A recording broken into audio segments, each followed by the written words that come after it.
જય શ્રાવણ માસની એકાદશી, શુક્લ પક્ષની એકાદશી એટલે પવિત્ર એકાદશી.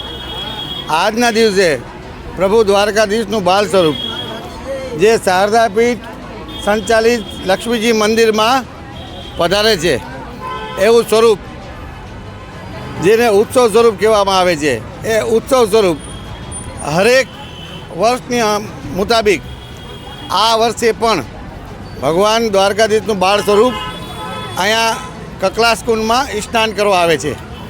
કકલાસ કુંડનો મહિમા અનેકો ગ્રંથોમાં મળે છે.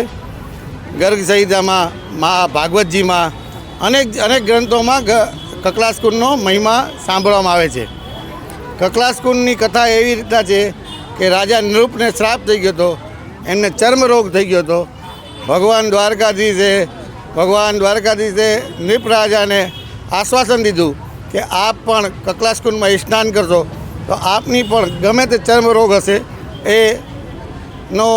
એમાંથી તમારો છુટકારો થશે.